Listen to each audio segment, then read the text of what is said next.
Joining me today on GHC Coffee Break is Margie Frazier, a good friend and a faculty member at Georgia Highlands. Get your coffee and we'll be right back. Hi, may I please have an application? Thank you.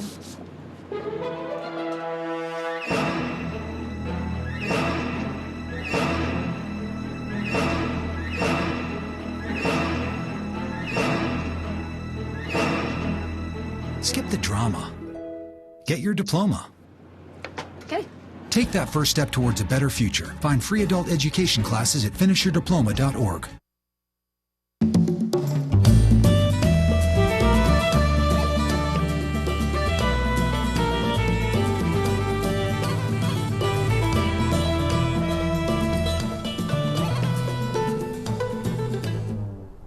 Welcome to GHC Coffee Break, and thank you for allowing us to come in each week into your living room. Joining us today is Margie Frazier, who is definitely a good friend, I would call, and colleague and faculty member at Georgia Highlands in the nursing program. Hey, Susan, it's good to be here with you.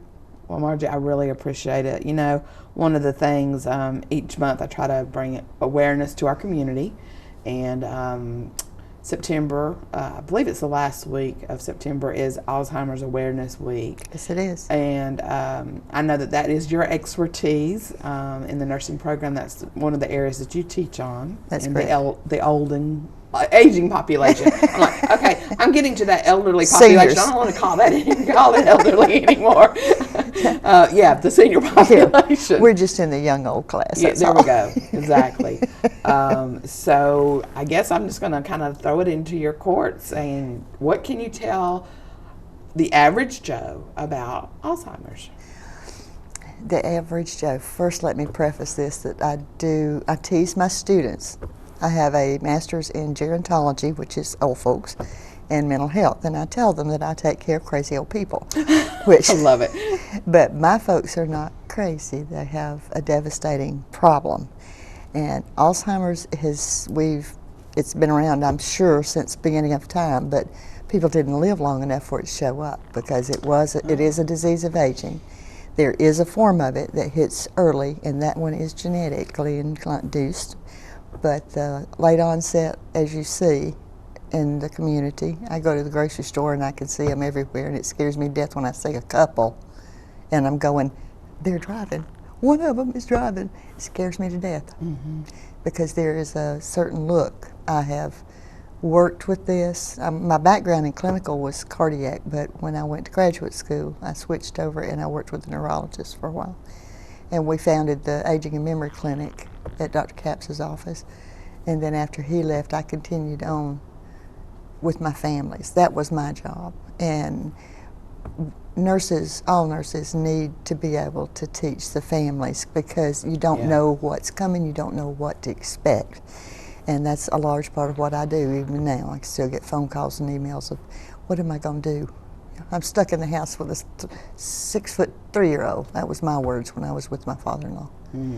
Because he finished my education, Preston Frazier, because there was a car wreck that killed his wife, and then he came to live with us, or we went to live with him in Cedartown.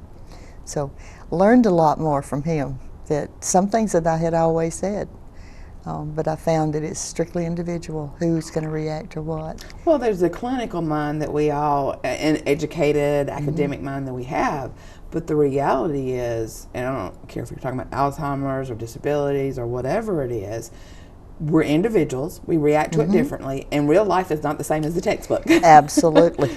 The textbooks teach you so little. It's the living with it that you learn. I know one of the things that you had asked me about, I have lots of people ask me, well, Mama doesn't have Alzheimer's, she just has dementia. And I tell my students this way, so it makes a little bit of sense. Dementia is like saying they have a lung infection, while dementia, a lung infection from a left lower lobe pneumonia, which is the specific type of infection. Well, the same way with Alzheimer's. It's dementia, most probably, of the Alzheimer's type. And that's the words that most of the physicians use now because it makes it a little bit more sense. So dementia is the global term. Alzheimer's disease is the most common. Okay. About 60% of the cases of different kinds of dementia are of the Alzheimer's type. Okay. And it has a distinct pattern. There are ways to assist the person to stay as independent and as self-care as possible, and that's our role. That's what we as nurses do, to help the families understand. Yeah, and you I can't do think- much for the patient, but you can do a world for the families. And I would almost, not to diminish the need and the care for the person with Alzheimer's, but the family. A good friend at the church that I used to go to, her husband, and this was the nicest, kindest, generous, most wonderful, warm, fuzzy man you could ever want to meet. But when he started showing real severe signs of Alzheimer's, I mean, she had to call her son because he hit her. And I mean, he's never behaved this way. And the son had to come basically and restrain him because he was very combative with The wife. Yeah. That was just hard. I still almost tear up on that. That just got the pain that family goes through. Well, that's it's so unfortunate. It sounds like he's got some frontal lobe damage. Well, he has since died. But And that's where the anger comes from. That's your emotion center, where all your brakes are. And if that goes, then they will get physical with who's the closest. And of course, his wife was the closest.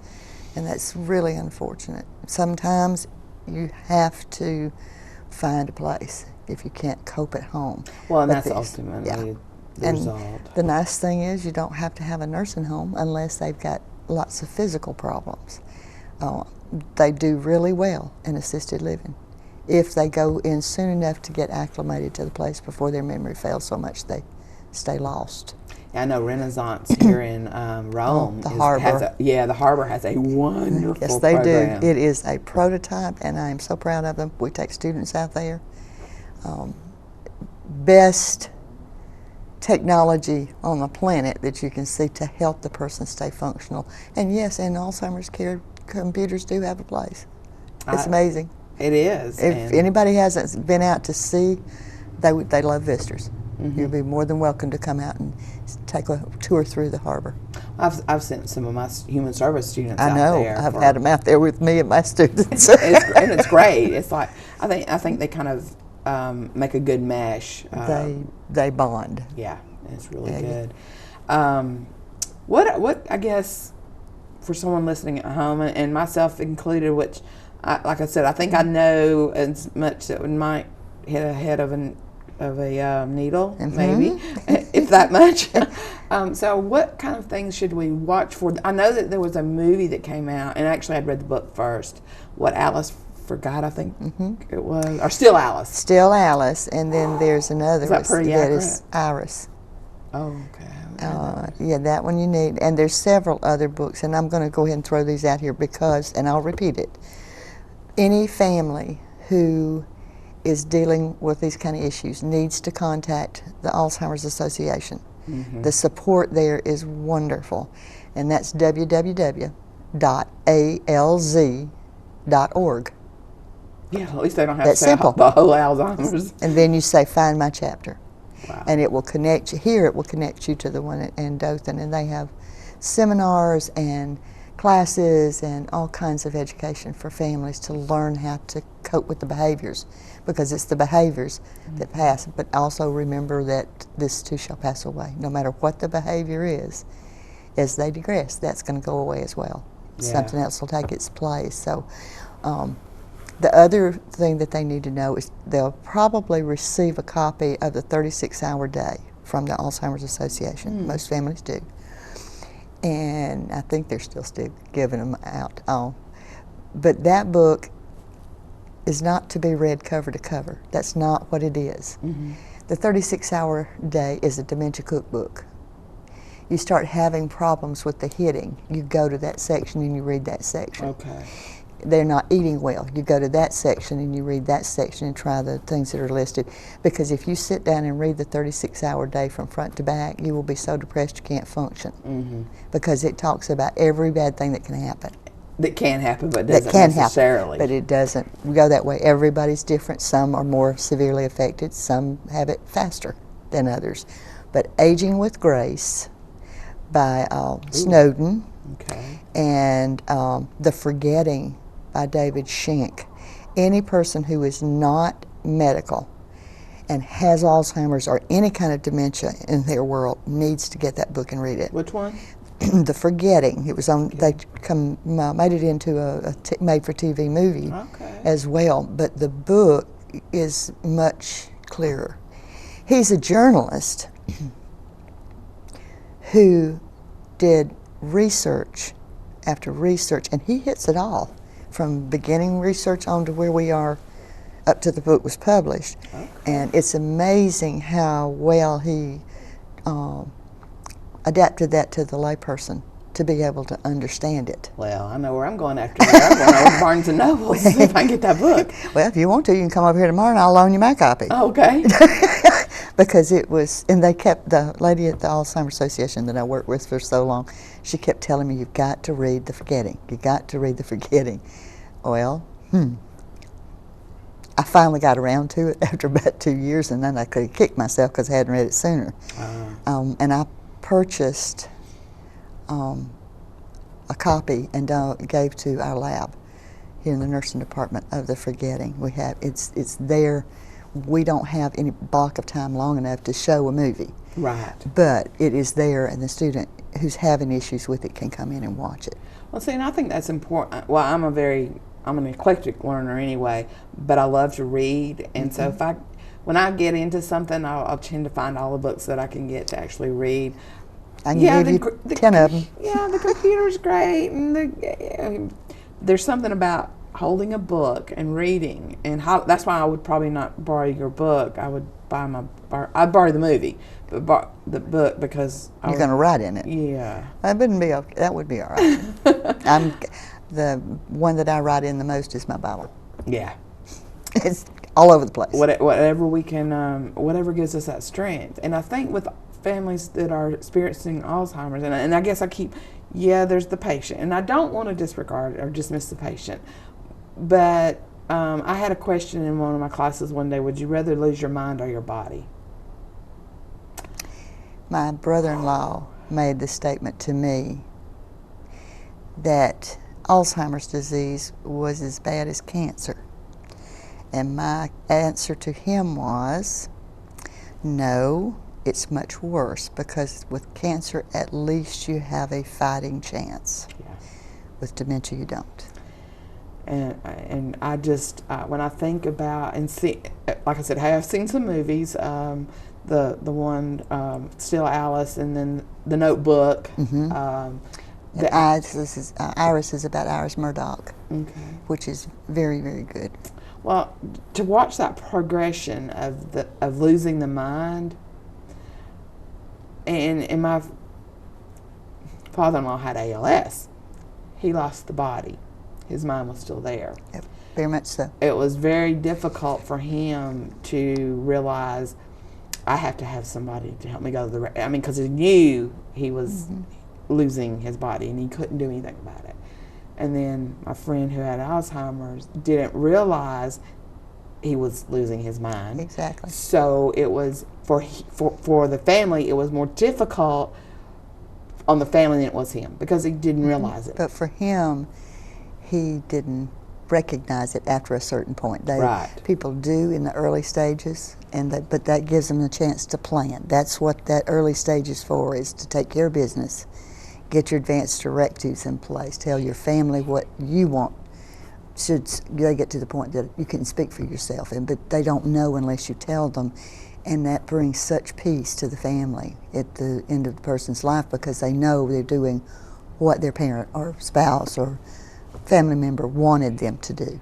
I think that's a very good point, and we only have a couple seconds left of this segment, and we'll pick this up when we come back. But I think it's a very good point of what you said about before, in those early stages, before they get to that point of not knowing or not being cognizant of what they need to do. So we'll be right back. Get your coffee and take a break.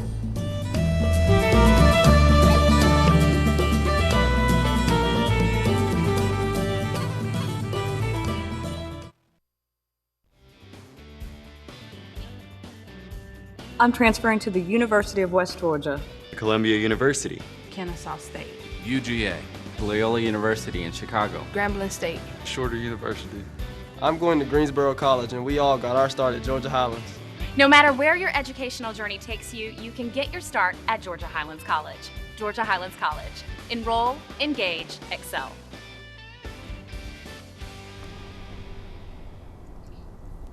Welcome back to GHC Coffee Break. Talking about a pretty heavy subject to me today, Alzheimer's. Joining me is Margie Frazier, and good friend and colleague and a faculty member at Georgia Highlands in the nursing program. One of the things, Margie, and there's just, I feel like we're not going to, obviously we can't get a whole lecture or a whole, everything into a short 30-minute show, but one of the things I wanted to bring up, I remember watching and actually reading first Still Alice, and one of the things that she found herself, she was in the middle of a very familiar area. She had been running or walking or something, and then she totally didn't know where she was. Exactly. Okay, that is a warning sign. I understand that. However, I think there's people that have typically done that, but it's not necessarily. Okay, I'm guilty of doing that. Going, I forgot how to get back. Of course you did. So I think we also want to relieve me saying, okay, Susan, you're not getting Alzheimer's. But seriously, because I think we do have those things, and then when we do, we get panicky. We do, especially if there has been someone in the family with the disease. And it is a disease. It's shrinkage and death of the cells in the brain. And it follows a distinct pattern. And for example, one of the earliest parts of the brain to go away, we have two speech centers, so to speak, two places where we store our words. We have one that's all our good words, the things that we're saying now. Mm-hmm. And then you got one that is all the euphemisms, all the profanity, all that kind of stuff. Well, guess what? The good one goes, and this one doesn't. And so what you have is families in a panic because their preacher daddy, who has never uttered a bad word in his whole life, that's all he's doing. Mm-hmm.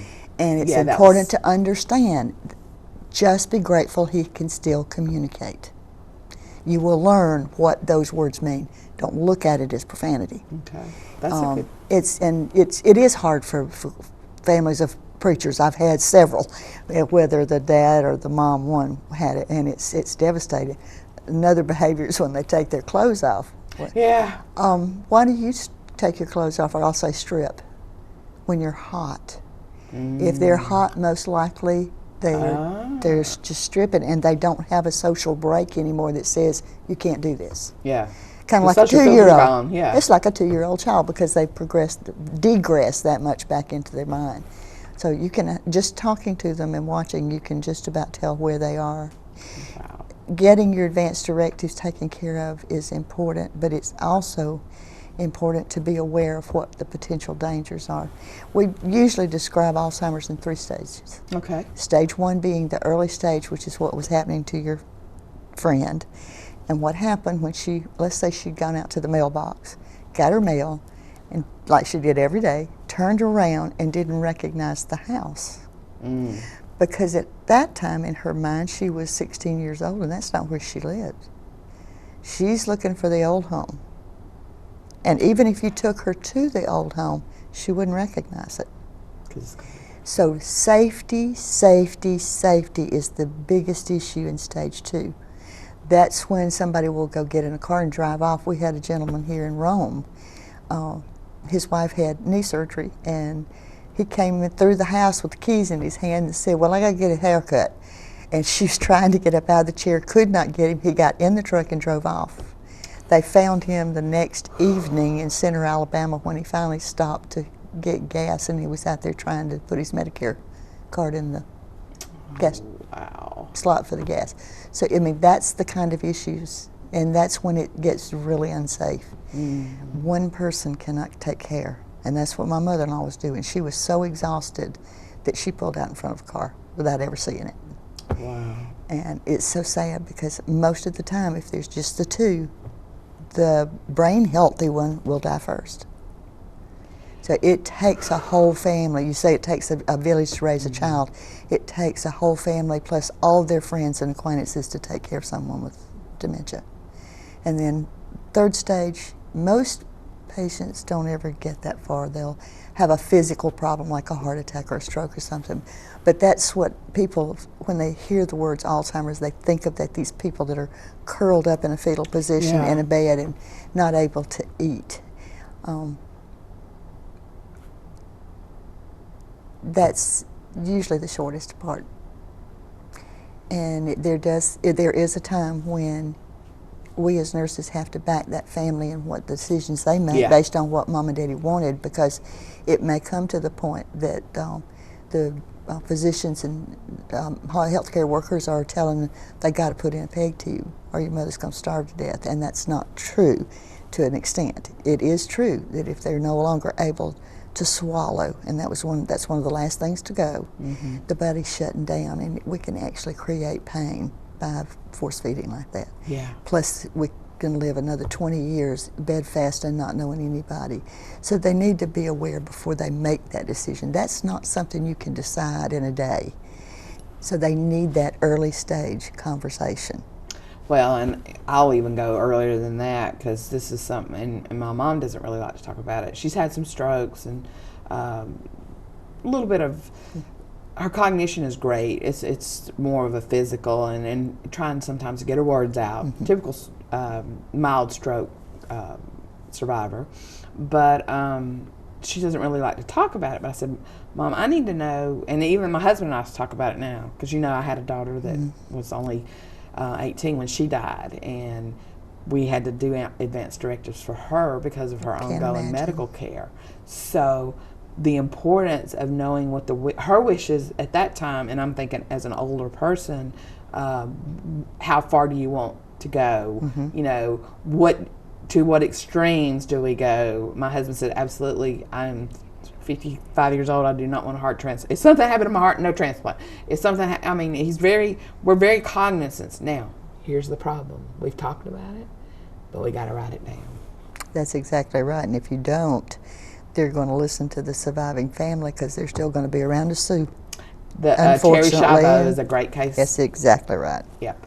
So I think, having this conversation, yes, is about Alzheimer's. It is about Alzheimer care. But I think it's also about what we need to be doing proactive. I don't care if you're 30 or if you're 65. And if there's somebody, family close by, they can remain in their home for as long as possible, because one thing is for sure, change is devastating to them. They can't cope with it. They don't have any recall memory. And so you move them to an unfamiliar place, it takes them a long time to get used to it. And that's why I said, if they choose and they're wise, they'll go ahead and go into a facility while they still have faculties enough to make connections. That's a really good point, because I don't know that I would have thought about that. Well, families will say, well, I'm going to take care of them as long as I can. And that may not be the best thing to do for the person. As far as, I guess, is there any strategies? I know with strokes, or a lot of times people in comas, the idea has been to read to them, to do, to keep that they really can hear you. Is there anything for stage one? Let's say stage one strategy, because that's probably what we're going to see most. They're not quite sure what's going on, that you can advise our viewing audience to kind of be cognizant of. There's a lot of things that you can do. We can't stop it yet. Right. There's all kinds of research going on, and some of it sounds really, really promising, especially one study that's being done in Australia. It's just really hopeful for the future. But with this disease, I just went blank. Do you know what I just had? A senior moment. I love it. But it's not Alzheimer's, because I know I lost it and it will come back. That's a good one. Because that's one of the early things you see. And people say, well, I lose words all the time. As long as you know you've lost it and you're thinking it, you're remembering it, a person with Alzheimer's will lay their purse down on a table when they normally put it in a chair, and the next morning get up and go to pick up their purse and somebody's stolen it. It's gone. Okay. And I call a family member, you stole my pocketbook. What did you do that for? I need my pocketbook. Yeah. And it's sitting over here. Okay. Because Wow. they know they've lost it, because if it's out of sight, it's out of mind. And that leads to things like pulling everybody your clothes out of the closet and putting your shoes all the way around it so they can see it. Facilities have a real tough time with that, and all they do is agitate the person when they keep putting it up. This too shall pass away. Okay. So that they move out of that stage into something else, it's kind of like you said, like with children, you kind of let your kids explore and see what's not right with the picture and change. And be there to provide protection. Yeah. That's exactly what you have to do. There is a program in Lexington, Kentucky that is absolutely unbelievable. It's been in place now for 25 years, and it's called Helping Hands. It is an adult daycare for behaviorally disturbed adults with cognition problems to the point that they have been thrown out of at least 5 other facilities. Wow. Because they couldn't cope with them there. And when I got to go and watch, it was amazing. They have 4 employees, but they run on what's called the best friends approach. Familiar face. The city of Lexington volunteers. They have 160 plus volunteers. Every minute of every day they have one-on-one with someone. Wow. Susan says, okay, I can be there on Monday mornings from 8 to 10. And then Margie says, well, I can be there from 10 to 1 o'clock. And somebody else says, I can do Monday afternoon from 1 till 5, but I can also do that on Wednesdays. Their calendar is filled. They go through intensive training, and that's what I had started to tell you a while ago. If you go on the Alzheimer's Association, go to the North Carolina chapter and look for Teepa Snow. She's an occupational therapist and is absolutely incredible with her understanding of this disease. And there is a set of videos that she and a GNP like me have made about how to handle the behaviors, and you can order it from them, and it's reasonable. Tell everybody, we only have a minute in this section. It's Alzheimer's Association of North Carolina, And I believe it's Eastern North Carolina. And our www.alz.org. That's it. Awesome. So get your coffee and we'll be right back.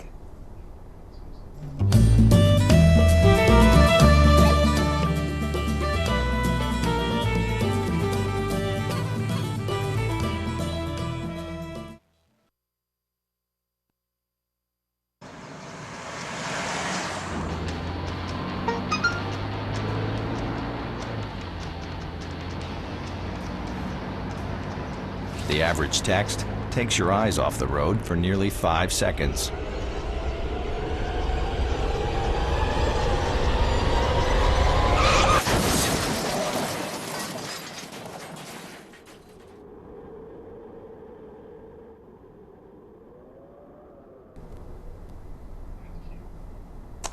Welcome back to GHC Coffee Break. Again, thank you for inviting us into your living rooms today. Margie, we only have a few seconds left, but I'm going to put you on the spot. Okay. We've talked about movies and books. Name as many movies or books that would be good for someone experiencing Alzheimer's, a family member, to help them get through this. The 36-Hour Day is a good recipe book to find out what to do for behaviors. But The Forgetting by David Schenck, and Aging with Grace, which is a longitudinal study into aging with a group of nuns. Because what's the problem with research? Is being able to control variables. What other group in the world has less variables than nuns in the convent? Okay. What other books? You only got 15 seconds. And, oh heavens, there's so many. Iris, the Iris Murdoch story. That's another very, very good one. Hannah's Heirs. And I can't remember the author's name, but that's about a lady in Russia whose entire family was affected. All right. Thank you, Margie. Until next time on GHC Coffee Break. We'll see you next time. All right.